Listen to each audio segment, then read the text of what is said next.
না, আমি আমি তো এক্সাম দিব, মানে তোমার বিভিন্ন ইউনিভার্সিটির এক্সাম গুলো তখন চলছে, তখন তো আমাকে ছাড়তেই হবে, আমি তো বড় হয়ে গেছি অলরেডি।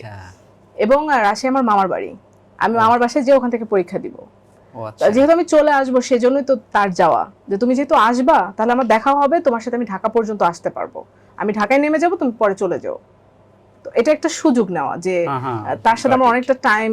হ্যাঁ, আর যেহেতু আমাকে ফাইনালি বলে ফেলেছে যে আমি তোমাকেই বিয়ে করব আর আমিও সম্মত, যার জন্য আমার তাকে ভয় লাগে না। বিশ্বাসটা তৈরি হয়ে গেছে, বিশ্বাসটা আল্লাহ প্রদত্ত। আমার কাছে যেটা মনে হয়, ও আমার লাইফে একেবারে আল্লাহ পাক আসমান থেকে নাজিল করে আমাকে দিচ্ছে। আমাদের 4 বছরের গ্যাপ।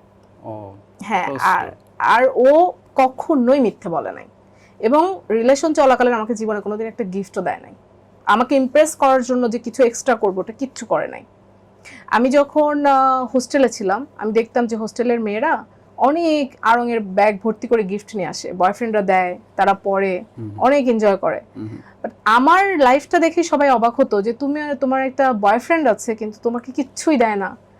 আমি বললাম যে সেও দেয় না, কিন্তু আমার কখনো মনে হয় না সে আমাকে দিক। তার কারণ সে আমাকে দিল কিন্তু বিয়ে হলো না, তখন তার জিনিসগুলো আমাকে সবসময় কাঁদাবে। তো আমি কেন তার টাকা নষ্ট করব? সে আমাকে এক হাড়ি ডিম কিনে দিতে চেয়েছিলাম, ওইটাও নিয়ে নাই, যে তোমার ডিম খেয়ে হজম করতে পারবো না, যদি হারায় যাও। আমাদের দুজনের সেম। আমি তাকে হোস্টেলে থাকা অবস্থায়, আমি লালমাটিয়াতে ছিলাম হোস্টেলে, তো মানে সম্পর্ক চলাকালীন সময়ে ভর্তি টর্তি এগুলো তো হচ্ছেই। আমি লালমাটিয়াতে ভর্তি হওয়ার পর তখন একটা দিনের ঘটনার পরেও আমাকে একদম শিওর করে বলে যে তোমাকেই আমার লাগবে আমার লাইফে।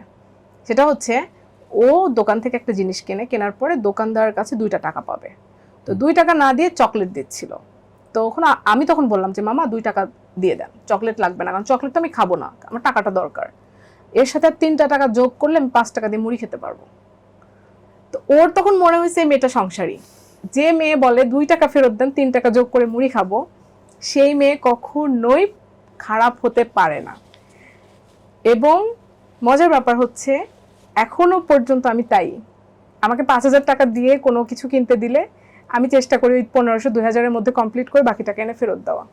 এবং আরো মজার ব্যাপার, যদি রিক্সা ভাড়া 80 টাকা হয়, সে আমার হাতে 100 টাকা দিয়ে বললো ঠিক আছে তুমি ভাড়াটা দিয়ে আসো, ব্যাগগুলো নিয়ে বাসায় যাচ্ছি। আমি 80 টাকা ভাড়া দিয়ে 20 টাকা নিয়ে বলি যে ফেরত আসছে। ও বলে যে তুমি কি কোনোদিন পরিবর্তন হবে না, 20টা টাকাও আমাকে ফেরত দিতে হবে। আমার বরের সাথে যারা জড়িত, তার সারাউন্ডিং এ যারা আছে, তারা সবাই বলে যে আসলেই কি শম্পা এরকম বাসায়? আমার হাজবেন্ডকে জিজ্ঞেস করে যে আসলেই কি ও এরকম, যেটা ও ভিডিওতে বলে? পরে বলে যে ও এর থেকে অনেক বেশি ভালো, কারণ ওকে তো আমি দেখি।